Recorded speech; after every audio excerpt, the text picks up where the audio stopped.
નમસ્તે વિદ્યાર્થી મિત્રો, આપણે ગયા લેક્ચરની અંદર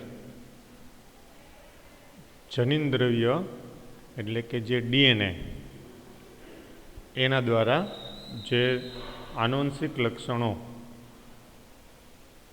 અલગ અલગ સજીવોની અંદર વહન આપણે કરી શકીએ છીએ, એનું રૂપાંતરણ થઈ શકે એના માટે ગ્રિફિથ નામના વૈજ્ઞાનિકે જે રૂપાંતરણનો સિદ્ધાંત આપ્યો એ સિદ્ધાંત આપણે જોયો હતો. એણે ન્યુમોકોક્સ એટલે કે જે ન્યુમોનિયા નામનો રોગ ઉત્પન્ન કરતા જે બેક્ટેરિયા છે એ બેક્ટેરિયા ઉપર એણે અભ્યાસ કર્યો અને આવા અભ્યાસ દરમિયાન એણે આ જે બેક્ટેરિયા સજીવ માટે જે રોગકારક અસર ઉત્પન્ન કરે એના માટેના ડીએનએનું રૂપાંતરણ કઈ રીતે થાય છે એની માહિતી છે એ આપણે મેળવી.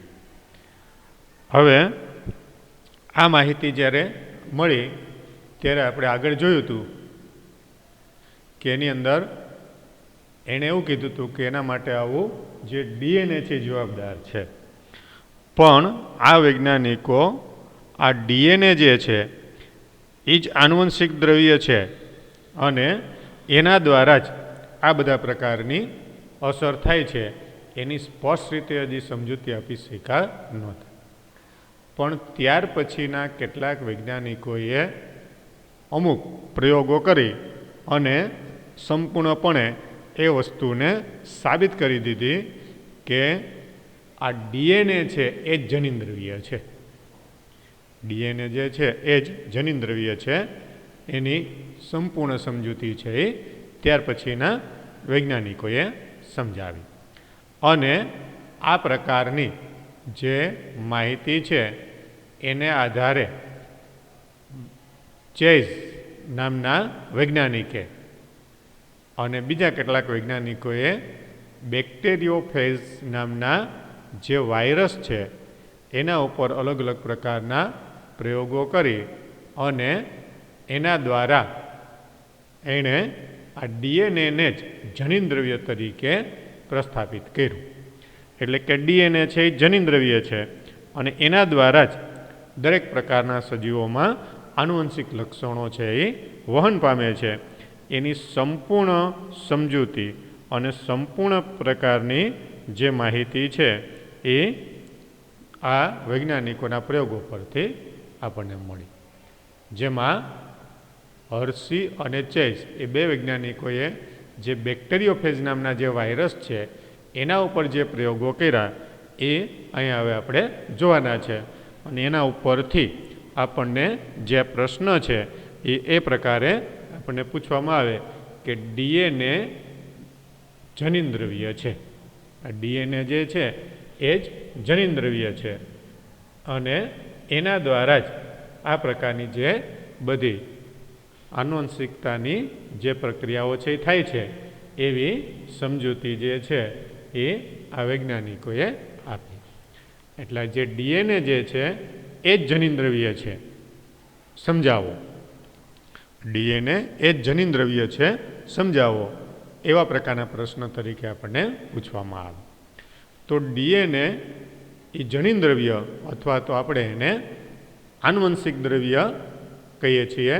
એટલે ડીએનએ એ આનુવંશિક દ્રવ્ય છે અથવા તો જનીન દ્રવ્ય છે એના વિશે સ્પષ્ટ રીતે સમજૂતી છે એ આલ્ફ્રેડ હર્શી અને માર્થા ચેઝ નામના વૈજ્ઞાનિકોએ 1952ની અંદર પ્રસ્થાપિત કરી. આવી જે માહિતી છે એ એણે સમજાવી અને એણે સ્પષ્ટ રીતે જુદા જુદા એવા પ્રયોગો દ્વારા એણે સાબિત કર્યું કે ડીએનએ જે છે એ જ જનીન દ્રવ્ય છે. અને આ પ્રકારનું જનીન દ્રવ્ય જે છે એ ડીએનએ છે એવું સાબિત કરવા માટે એણે વાયરસ ઉપર કાર્ય કર્યું. આ માહિતી પ્રાપ્ત કરવા માટે એણે જે પ્રયોગો કર્યા એ વાયરસ ઉપર કર્યા અને આ વાયરસ જે છે બેક્ટેરિયાને ચેપ લગાડે છે અને એના દ્વારા જે આનુવંશિકતાની જે માહિતી છે એ એણે સમજાવી. અને એણે જે વાયરસનો ઉપયોગ કર્યો એને બેક્ટેરિયોફેજ વાયરસ કહેવાય. અને બેક્ટેરિયોફેજ વાયરસ કોને કહેવાય? કે જે વાયરસ છે એ બેક્ટેરિયાને ચેપગ્રસ્ત કરે, એટલે કે બેક્ટેરિયાના કોષની અંદર એ રોગ ઉત્પન્ન કરવા માટે જવાબદાર બને. બેક્ટેરિયાને ચેપગ્રસ્ત કરે એટલે બેક્ટેરિયાને રોગ ઉત્પન્ન કરવા માટે જવાબદાર આવા વાયરસ જે હોય એને બેક્ટેરિયોફેજ વાયરસ તરીકે ઓળખવામાં આવે. આવા જે આપણે જોઈ ગયા ને આગળ 11th અંદર આપણે ભણી ગયા કે વાયરસ જે છે એ મુખ્યત્વે આપણને 3 પ્રકારના જોવા મળે. વાયરસના મુખ્ય 3 પ્રકાર. જે વાયરસ છે એ મનુષ્યની અંદર જોવા મળતા હોય, એટલે કે મનુષ્ય અને અન્ય પ્રાણીઓની અંદર જોવા મળતા હોય તો એને આપણે પ્રાણી વાયરસ, એનિમલ વાયરસ એમ કહીએ છીએ. એ જ રીતે કેટલાક વાયરસ છે વનસ્પતિઓની અંદર જોવા મળે તો આપણે એને પ્લાન્ટ વાયરસ એટલે કે વનસ્પતિ વાયરસ તરીકે ઓળખીએ છીએ. અને કેટલાક વાયરસ એવા હોય કે જે બેક્ટેરિયા ઉપર પરોપજીવી તરીકે જોવા મળે અને બેક્ટેરિયા ઉપર એ રોગ ઉત્પન્ન કરે, તો આવા વાયરસને બેક્ટેરિયોફેજ વાયરસના નામથી ઓળખવામાં આવે. હવે આ બેક્ટેરિયા ઉપર અસર કરતા જે આ બેક્ટેરિયોફેજ જે વાયરસ છે એ બેક્ટેરિયાની અંદર કઈ રીતે રોગ ઉત્પન્ન કરે અને કઈ રીતે આ બેક્ટેરિયાને અસર કરે એના માટેની સમજૂતી જે છે એ આ બંને વૈજ્ઞાનિકો આલ્ફ્રેડ હર્શી અને માર્થા ચેઝ નામના વૈજ્ઞાનિકોએ સમજાવી. બેક્ટેરિયોફેજ એ બેક્ટેરિયા સાથે ચોંટે છે. બેક્ટેરિયોફેજ વાયરસ શું કરે તો કે આ બેક્ટેરિયોફેજ વાયરસ જે છે એ બેક્ટેરિયાની સાથે ચોંટી જાય અને પોતાનું જનીન દ્રવ્ય બેક્ટેરિયાની અંદર દાખલ કરે. એ બેક્ટેરિયા ઉપર પરોપજીવી તરીકે જોવા મળે એટલે બેક્ટેરિયા ઉપર ચોંટી જાય અને બેક્ટેરિયાની અંદર એનું જનીન દ્રવ્ય છે એ દાખલ કરે. બેક્ટેરિયલ કોષ વાયરસના આનુવંશિક દ્રવ્યને પોતાનું સમજી લે છે. બેક્ટેરિયાની અંદર આ પ્રકારના વાયરસ છે એ પોતાનું જનીન દ્રવ્ય દાખલ કરે એટલે જે બેક્ટેરિયાનો કોષ હોય, બેક્ટેરિયલ કોષ હોય શું કરે તો કે આ વાયરસે દાખલ કરેલું જે આનુવંશિક દ્રવ્ય એટલે કે જનીન દ્રવ્ય છે એ પોતાનું છે એમ સમજી લે છે. વાયરસ આવું એટલે બેક્ટેરિયા જે છે આવું વાયરસનું જનીન દ્રવ્ય સ્વીકારી લે અને પોતાનું જ છે એવું માની લે અને એનાથી આગળ જતા અનેક વાયરસ કણનું નિર્માણ થાય છે. એટલે પોતાનું જ હોય એ રીતે એને સ્વીકારી અને એમાંથી નવું જનીન દ્રવ્ય નિર્માણ કરે. પણ ખરેખર એ જનીન દ્રવ્ય બેક્ટેરિયાનું નથી પણ કોનું હતું? વાયરસનું હતું. એટલે એમાંથી ઘણા બધા વાયરસના કણ છે એ નિર્માણ થાય. આ રીતે બેક્ટેરિયામાં વાયરસમાંથી પ્રોટીન અથવા તો ડીએનએ પ્રવેશે છે અને એ શોધવા માટે હર્શી અને ચેઝે પ્રયત્ન કર્યા. એટલે બેક્ટેરિયામાં જે છે એ જે પ્રોટીન અથવા તો જે ડીએનએ અથવા જનીન દ્રવ્ય જે છે એ આ રીતે એમાં પ્રવેશ કરે છે અને આ રીતે પ્રવેશ કરી અને નવા વાયરસ કઈ રીતે ઉત્પન્ન કરે છે એની સમજૂતી છે આ હર્શી અને ચેઝ નામના વૈજ્ઞાનિકે પ્રયોગો દ્વારા સમજાવી. આવા પ્રકારના પ્રયોગો માટે એણે શું કર્યું તો કે આ બંને વૈજ્ઞાનિકોએ કેટલાક વાયરસને રેડિયો એક્ટિવ ફોસ્ફરસયુક્ત માધ્યમમાં ઉછેર કર્યો. કેટલાક એણે વાયરસ લીધા અને આ વાયરસનું એણે શું કર્યું તો કે એણે રેડિયો એક્ટિવ ફોસ્ફરસયુક્ત માધ્યમમાં ઉછેર્યા અને કેટલાક બીજા એવા વાયરસ લીધા અને એ વાયરસને એણે સલ્ફરયુક્ત માધ્યમમાં ઉછેર્યા. કેટલાકને એણે રેડિયો એક્ટિવ સલ્ફરયુક્ત માધ્યમમાં ઉછેર કર્યો. એટલે આવા વાયરસ જે છે એને આ વૈજ્ઞાનિકોએ 2 માધ્યમમાં ઉછેર્યા. કેટલાક વાયરસને ફોસ્ફરસયુક્ત માધ્યમમાં ઉછેર કર્યો અને કેટલાક વાયરસનો ઉછેર એણે શેમાં આવા 2 પ્રકારના માધ્યમમાં આવા વાયરસનો એણે ઉછેર કર્યો. હવે એમાંથી જે વાયરસનો રેડિયો એક્ટિવ ફોસ્ફરસમાં એણે ઉછેર કર્યો હતો એમાં રેડિયો એક્ટિવ ડીએનએ જોવા મળ્યું. જે વાયરસનો રેડિયો એક્ટિવ ફોસ્ફરસની અંદર એણે ઉછેર કર્યો હતો એની અંદર રેડિયો એક્ટિવ ડીએનએ જોવા મળ્યું, પરંતુ રેડિયો એક્ટિવ પ્રોટીન એમાં નહોતું. એમાં રેડિયો એક્ટિવ પ્રોટીન નહોતું, ખાલી રેડિયો એક્ટિવ ડીએનએ જોવા મળ્યું. કારણ કે ડીએનએમાં ફોસ્ફરસ આવેલું હોય પણ પ્રોટીનમાં ફોસ્ફરસ હોતું નથી. આવું શા માટે એને જોવા મળ્યું? જે વાયરસને એણે રેડિયો એક્ટિવ ફોસ્ફરસયુક્ત માધ્યમમાં ઉછેર કર્યો હતો એમાં એને રેડિયો એક્ટિવ ડીએનએ જોવા મળ્યું, પણ રેડિયો એક્ટિવ પ્રોટીન એને જોવા મળ્યું નહીં. આવું શા માટે બન્યું? કે શા માટે રેડિયો એક્ટિવ ડીએનએ જોવા મળ્યું, પ્રોટીન શા માટે જોવા ન મળ્યું? તો કે ડીએનએની અંદર ફોસ્ફરસ હોય પણ પ્રોટીનમાં ફોસ્ફરસ આવેલું હોતું નથી, એટલે એને ફક્ત રેડિયો એક્ટિવ ડીએનએ જોવા મળ્યું, રેડિયો એક્ટિવ ફોસ્ફરસ એને જોવા મળ્યું નહીં. અને એ જ રીતે જે વાયરસનો રેડિયો એક્ટિવ સલ્ફરયુક્ત માધ્યમમાં ઉછેર કર્યો હતો, જે વાયરસનો એણે રેડિયો એક્ટિવ સલ્ફરયુક્ત માધ્યમમાં ઉછેર કર્યો હતો એમાં એને શું જોવા મળ્યું? બે પ્રકારના માધ્યમ એણે લીધા હતા ને. એકની અંદર એણે રેડિયો એક્ટિવ ફોસ્ફરસ માધ્યમ લીધું હતું, જ્યારે બીજાની અંદર એણે રેડિયો એક્ટિવ સલ્ફર માધ્યમ લીધું હતું. તો એની અંદરથી જે રેડિયો એક્ટિવ ફોસ્ફરસ માધ્યમમાં જે બેક્ટેરિયાનો ઉછેર કર્યો હતો એમાં એને રેડિયો એક્ટિવ ડીએનએ જોવા મળ્યું, પણ રેડિયો એક્ટિવ પ્રોટીન જોવા મળ્યું નહીં. પણ જેમાં બીજા વાયરસની અંદર રેડિયો એક્ટિવ સલ્ફરનો ઉપયોગ કર્યો હતો એની અંદર રેડિયો એક્ટિવ ડીએનએ એને જોવા મળ્યું નહીં. રેડિયો એક્ટિવ ડીએનએ નહોતું, કારણ કે ડીએનએ સલ્ફર ધરાવતું નથી. એટલે આ રીતે રેડિયો એક્ટિવ ફેજને ઈ કોલાઈ નામના બેક્ટેરિયા સાથે ચોંટવા દેવામાં આવ્યા, ત્યારબાદ જ એમાં સંક્રમણ આગળ વધે છે. એણે શું કર્યું હતું કે રેડિયો એક્ટિવ ફેજને એણે જે રેડિયો એક્ટિવ જે ઘટકોનો ઉપયોગ કર્યો હતો એ રેડિયો એક્ટિવ ફેજને એણે ઈ કોલાઈ બેક્ટેરિયા સાથે ચોંટાડ્યા. ઈ કોલાઈ બેક્ટેરિયા સાથે એણે ચોંટવા દેવામાં આવ્યા અને ત્યારબાદ એની અંદર એનું સંક્રમણ, એટલે કે આવા જે રેડિયો એક્ટિવ ફેજ છે એની અસર, એનો ચેપ, સંક્રમણ એટલે ચેપ, જેને આપણે ઇન્ફેક્શન કહીએ છીએ, એની અંદર લાગ્યું અને બ્લેન્ડરમાં હલાવવાથી વાયરસનું આવરણ બેક્ટેરિયામાંથી અલગ થઈ ગયું.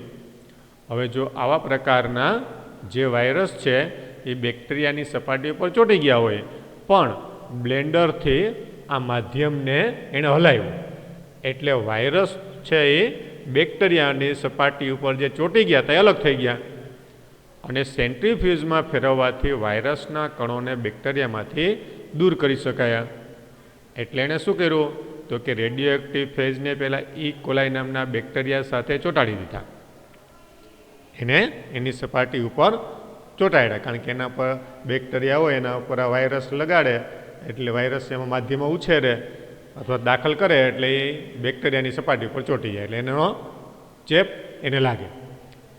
પછી એણે શું કર્યું તો કે થોડાક સમય પછી બ્લેન્ડરથી એ માધ્યમને હલાવ્યું એટલે વાયરસ છે એ બેક્ટેરિયામાંથી અલગ થઈ ગયા. પછી એણે શું કર્યું તો કે એને સેન્ટ્રીફ્યુજ કર્યું. સેન્ટ્રીફ્યુજ કરવાને કારણે શું થયું તો કે સેન્ટ્રીફ્યુજ કરવાને કારણે બેક્ટેરિયામાંથી આવા પ્રકારના જે વાયરસ છે એ સંપૂર્ણ દૂર થઈ ગયા. સેન્ટ્રીફ્યુજ એટલે શું તો કે એને ચોક્કસ પ્રકારનું એવું જે માધ્યમ હોય જેને આપણે રોટરી શેકર એમ કહીએ છીએ કે આવા પ્રકારનું એક માધ્યમ છે જે સામાન્ય રીતે આપણે ઝડપથી એને ફેરવી અને એની અંદરથી અલગ અલગ માધ્યમને આપણે અલગ કરી શકીએ અને સેન્ટ્રીફ્યુજ કહેવાય. તમે આવું સેન્ટ્રીફ્યુજ છે જુદા જુદા પ્રકારની જે આપણે પેથોલોજીકલ લેબોરેટરી છે એની અંદર જોયું હોય અને ક્યાંય આપણે જોયું ન હોય તો આપણે જાણીએ છીએ કે આ જે ડેરીવાળા હોય એ દૂધના ફેટ કાઢે. ડેરીવાળા જે છે દૂધના ફેટ કાઢે ત્યારે નાની નાની બોટલ કે સીસી કે ટેસ્ટ ટ્યુબની અંદર દૂધ ભરી અને એને ગોળ ગોળ ફેરવે. એને સેન્ટ્રીફ્યુજ કર્યું કહેવાય. એને ગોળ ગોળ ફેરવે એટલે એની અંદરથી જે ફેટ છે એ છૂટું પડી જાય. ફેટ એટલે એમાં ચરબી જે છે એ છૂટી પડી જાય અને એને કારણે એમાં કેટલું ચરબીનું પ્રમાણ છે, ફેટનું પ્રમાણ કેટલું છે એની જાણકારી મળે. એટલે આ રીતે આ માધ્યમને સેન્ટ્રીફ્યુજ કરવામાં આવે જેને કારણે એમાંથી બેક્ટેરિયા અને વાયરસ છે એ બંને છૂટા પડી જાય. અને આ રીતે એણે જોયું તો એની અંદર એને શું જોવા મળ્યું તો કે જે બેક્ટેરિયા રેડિયો એક્ટિવ ડીએનએ વાળા વાયરસથી સંક્રમિત થયા હતા તે રેડિયો એક્ટિવ રહ્યા. જે બેક્ટેરિયા રેડિયો એક્ટિવ ડીએનએ વાળા વાયરસથી સંક્રમિત થયા હતા એ રેડિયો એક્ટિવ રહ્યા. એટલે એનાથી સ્પષ્ટ થાય છે કે આવું જે દ્રવ્ય કે જે દ્રવ્ય વાયરસમાંથી બેક્ટેરિયામાં પ્રવેશે છે એ ડીએનએ છે. એટલે ડીએનએ જે છે એ વાયરસની અંદરથી બેક્ટેરિયાની અંદર પ્રવેશ કર્યો અને જે બેક્ટેરિયા એવા વાયરસથી સંક્રમિત હતા કે જેમાં રેડિયો એક્ટિવ પ્રોટીન હતું તે રેડિયો એક્ટિવ થયા, રેડિયો એક્ટિવ ના રહ્યા, એટલે કે રેડિયો એક્ટિવ થયા નહીં. અને એ આપણે એના દ્વારા આપણે જાણી શકીએ કે જે રેડિયો એક્ટિવ પ્રોટીન ધરાવતા જે બેક્ટેરિયા હતા એમાં રેડિયો એક્ટિવ જોવા મળ્યું નહીં. એટલે આ વાયરસમાંથી રેડિયો એક્ટિવ પ્રોટીન એની અંદર બેક્ટેરિયામાં પ્રવેશ કરતું નથી અને એને કારણે એના ઉપરથી સ્પષ્ટ થઈ જાય કે આનુવંશિક દ્રવ્ય જે છે એ ડીએનએ જ છે અને જે વાયરસમાંથી બેક્ટેરિયાની અંદર પ્રવેશ કરે છે. એટલે આના ઉપરથી ખ્યાલ આવ્યો કે જે બેક્ટેરિયાની અંદર રેડિયો એક્ટિવ ડીએનએ વાળા વાયરસથી એને સંક્રમિત કર્યા હતા એવા બેક્ટેરિયાની અંદર આ ડીએનએ પ્રવેશ કર્યું. પણ જે બેક્ટેરિયાને રેડિયો એક્ટિવ પ્રોટીનથી સંક્રમિત કર્યા હતા એવા બેક્ટેરિયાની અંદર રેડિયો એક્ટિવ પ્રોટીન જોવા મળ્યું નહીં. તો એના ઉપરથી સ્પષ્ટ રીતે ખ્યાલ આવે કે રેડિયો એક્ટિવ ડીએનએ જે છે એ બેક્ટેરિયાની અંદર વાયરસમાંથી પ્રવેશ કર્યું અને એના દ્વારા નવા એના વાયરસથી પછી નિર્માણ કરવાની એમાં ક્ષમતા આવી. પણ જે વાયરસમાં રેડિયો એક્ટિવ તરીકે પ્રોટીન હતું એ પ્રોટીન બેક્ટેરિયાની અંદર પ્રવેશ કર્યું નહીં. એટલે સ્પષ્ટ રીતે આપણને એનો ખ્યાલ આવી ગયો કે આ ડીએનએ છે એ જ જનીન દ્રવ્ય છે, બીજું કોઈ જનીન દ્રવ્ય નથી. પણ ડીએનએ છે એ જ જનીન દ્રવ્ય છે અને એ જ આવા પ્રકારના જે બેક્ટેરિયાની અંદર નવા ડીએનએનું નિર્માણ કરે અને વાયરસ માટે એ જવાબદાર છે, નવા વાયરસ નિર્માણ કરવા માટે એ જવાબદાર છે. એની જે એણે સમજૂતી આપી એ સમજૂતીને અહીંયા આકૃતિ દ્વારા સમજાવેલી છે. સાદી આવી આકૃતિ છે એ એની અંદર આપણને દર્શાવેલી છે જેમાં બેક્ટેરિયોફેજ રેડિયો એક્ટિવ 35S દ્વારા અંકિત પ્રોટીન કવચ અને રેડિયો એક્ટિવ 32P દ્વારા અંકિત ડીએનએ, આમ બે પ્રકારના ઘટક એણે લીધા કે જે પહેલાં એણે આ વાયરસ છે, આ જે છે આ વાયરસ છે. એ વાયરસની અંદર શું હતું જેને આપણે બેક્ટેરિયોફેજ વાયરસ કહીએ છીએ કે એમાં રેડિયો એક્ટિવ 35S નામના પ્રોટીનનું કવચ એની અંદર એણે વૈજ્ઞાનિકે દાખલ કર્યું. 35S નામનું રેડિયોએક્ટિવ પ્રોટીનનું કવચ એણે અંદર પ્રવેશ કરાવ્યો. અને બીજા બેક્ટેરિયા એણે એવા લીધા કે જેમાં રેડિયોએક્ટિવ 32P દ્વારા અંકિત DNA એ વાયરસની અંદર હતું. એટલે રેડિયોએક્ટિવ 35S નામનું પ્રોટીન અને રેડિયોએક્ટિવ 32P નામનું DNA. કારણ કે એને આ પ્રોટીન છે એ જનીનદ્રવ્ય તરીકે છે કે DNA છે એ એણે સાબિત કરવું હતું. હવે આવા બેક્ટેરિયાને જે પ્રોટીનના કવચ ધરાવતા જે બેક્ટેરિયા હતા એને જે વાયરસ હતા એને આ બેક્ટેરિયા ઉપર સ્થાપિત કર્યા.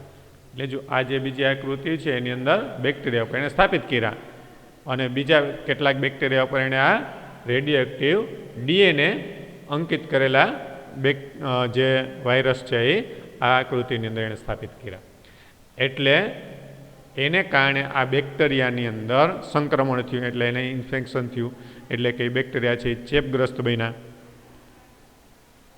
અને આપણે જાણીએ છીએ કે આ બેક્ટેરિયા જે છે એના પર જે વાયરસ સંક્રમિત બને એટલે આ વાયરસ શું કરે તો કે વાયરસ જે છે એ બેક્ટેરિયાની અંદર એનું જે જનીનદ્રવ્ય છે એ એટલે કે જે DNA છે એ બેક્ટેરિયાની અંદર દાખલ કરી દે છે. એટલે આ જે એના પછીની જે આકૃતિ છે એની અંદરથી જો આ બેક્ટેરિયાની અંદર રેડિયોએક્ટિવ પ્રોટીન જે છે એ અંદર દાખલ થયું અને બીજી બાજુમાં આકૃતિ જે છે એની અંદરથી રેડિયોએક્ટિવ DNA 32P નામનું રેડિયોએક્ટિવ DNA છે એ દાખલ થયું. અને આ રીતે એને બ્લેન્ડિંગ તરીકે આપણે ઓળખી શકીએ કે જે અંદર પ્રવેશ કર્યું એટલે એના DNAને બેક્ટેરિયાએ સ્વીકાર્યું. વાયરસનું જે વાયરસમાં આવું જે રેડિયોએક્ટિવ DNA છે એ એને સ્વીકાર્યું અને પછી આ જે બેક્ટેરિયા છે એ બેક્ટેરિયાની અંદરથી એણે હલાવ્યા, બ્લેન્ડિંગ કર્યું એટલે પછી એને હલાવ્યા એટલે જો આ વાયરસ છે એ બેક્ટેરિયા ઉપર જે ચોંટી ગયા હતા એ વાયરસ છે અહીંયા છૂટા પડી ગયા. બ્લેન્ડિંગ એટલે એને હલાવ્યા.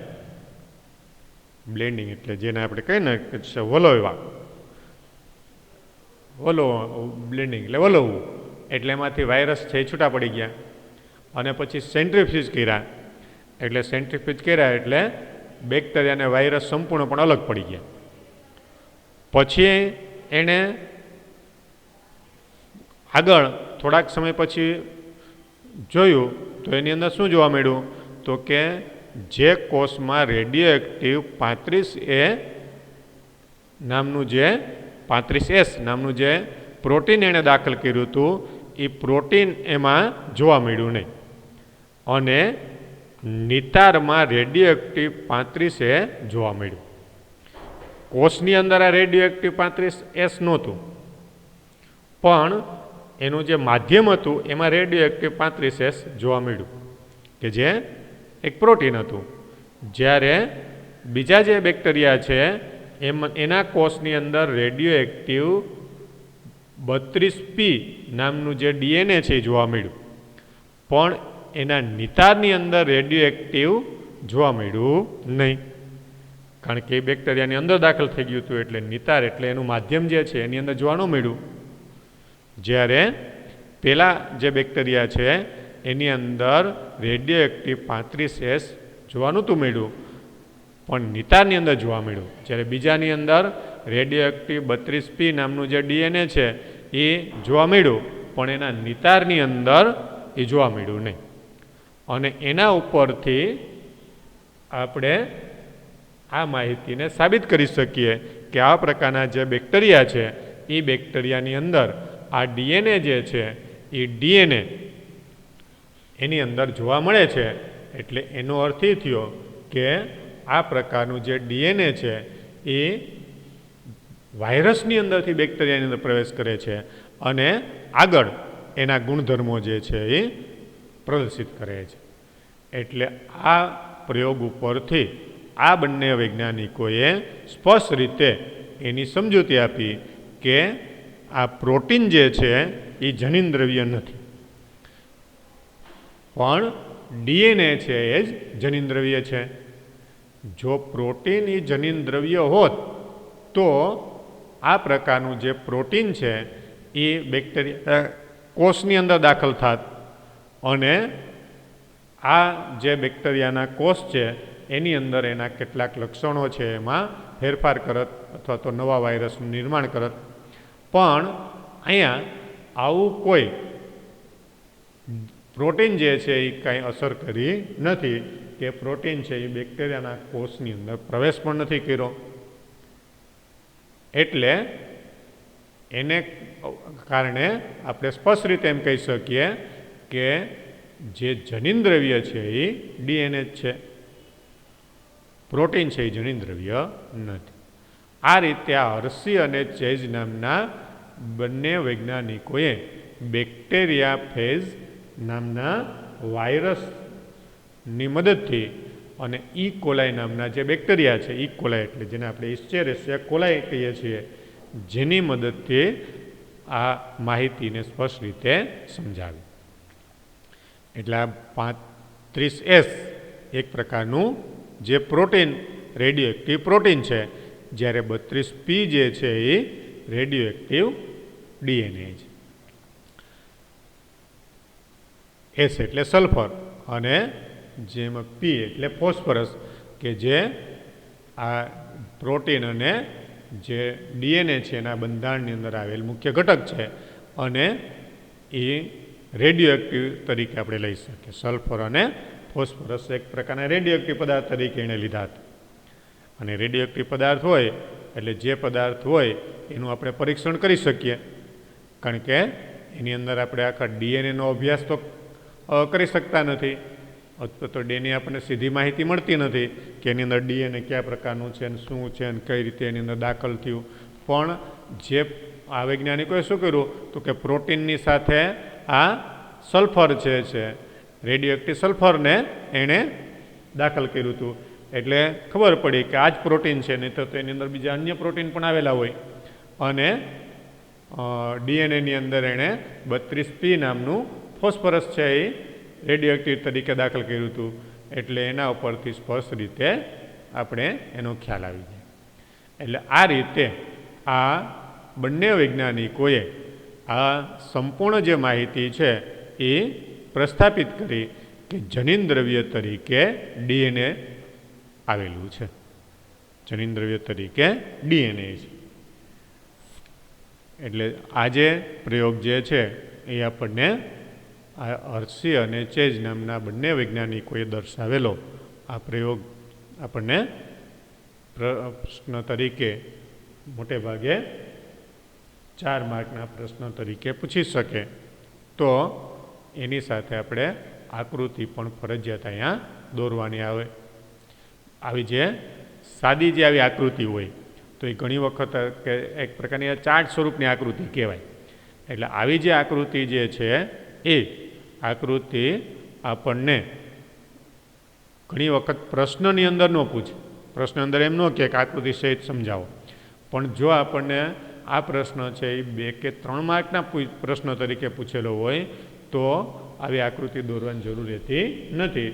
પણ જો આવો પ્રશ્ન આપણને 4 માર્કના પ્રશ્ન તરીકે પૂછેલો હોય તો આપણે આ જે આકૃતિ છે એ ફરજિયાત તેની અંદર દોરવાની. તો આ રીતે આ બંને વૈજ્ઞાનિકો દ્વારા સંપૂર્ણપણે આપણને એ માહિતી મળી કે જનીનદ્રવ્ય છે એ ડીએનએ જ છે. હવે આવું જે જનીનદ્રવ્ય જે છે એ ડીએનએ છે અને આ પ્રકારનું જે આવું ડીએનએ છે એ એક જનીનદ્રવ્ય તરીકે કામ કરે છે. પણ આપણે જાણીએ છીએ કે જનીનદ્રવ્ય તરીકે અત્યારે આપણે મુખ્યત્વે આરએનએને પણ લઈએ છીએ, જનીનદ્રવ્ય છે એ આરએનએ પણ લઈએ છીએ. તો આ ડીએનએ અને આરએનએ આ બંને જનીનદ્રવ્ય છે, જેમાં મુખ્ય જનીનદ્રવ્ય તરીકે ડીએનએ છે પણ ડીએનએમાંથી આરએનએ નિર્માણ થાય પછી એ આરએનએ દ્વારા નવું ડીએનએ જે છે એ સંશ્લેષિત થઈ શકે. તો આ ડીએનએ અને આરએનએ બંનેને અત્યારે આપણે જનીન દ્રવ્ય તરીકે અથવા તો આનુવંશિક દ્રવ્ય તરીકે એને સ્વીકારીએ છીએ. જે રીતે આપણે જોયું કે પ્રોટીન અને ડીએનએ એ બંને વિરુદ્ધ લક્ષણો ધરાવે છે. ડીએનએ એક પ્રકારનું પ્રોટીન જ છે, પણ પ્રોટીન છે એ જનીન દ્રવ્ય નથી, ડીએનએ છે એ જનીન દ્રવ્ય છે. એ જ રીતે હવે આપણને એ પણ ખ્યાલ આવ્યો કે જનીન દ્રવ્ય તરીકે ડીએનએ અને આરએનએ બંને છે, પણ મુખ્ય એમાં ડીએનએ છે. તો આ જનીન દ્રવ્ય તરીકે ડીએનએ અને આરએનએ વચ્ચે શું તફાવત, એ બંને વચ્ચેના જે લક્ષણો છે કેવા જોવા મળે, એ બંને વચ્ચે શું તફાવત છે, કઈ રીતે ડીએનએ છે એ આરએનએ કરતાં ચડિયાતું છે અથવા તો આરએનએ જે છે એ કઈ રીતે કાર્ય કરે છે. તો એના માટેની માહિતી જે છે એ આ બધા હર્ષી અને ચેજ નામના વૈજ્ઞાનિકોના પ્રયોગો પછીથી આપણને પ્રાપ્ત થઈ અને જનીન દ્રવ્ય તરીકે મુખ્યત્વે આ ડીએનએ અને એની સાથે સંકળાયેલું જે આરએનએ કે જે જનીન દ્રવ્ય આપણે કહીએ એટલે જનીન દ્રવ્યની અંદર ડીએનએ અને આરએનએ બે આવી જાય. ભલે એમાં મુખ્ય ડીએનએ છે પણ એની અંદર બે આવી જાય. આપણે જેમ કહીએ ને કે કોષ કેન્દ્રની અંદર જનીન દ્રવ્ય આવેલું હોય તો કોષ કેન્દ્રની અંદર આ જનીન દ્રવ્ય તરીકે આપણને આ ડીએનએ અને આરએનએ બે જોવા મળે.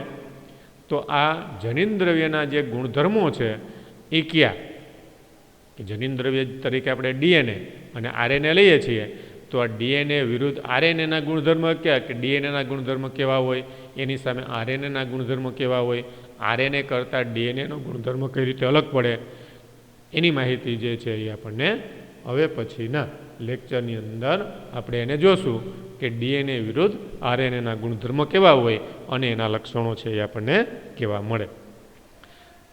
એ હવે આપણે નેક્સ્ટ લેક્ચરની અંદર જોશું.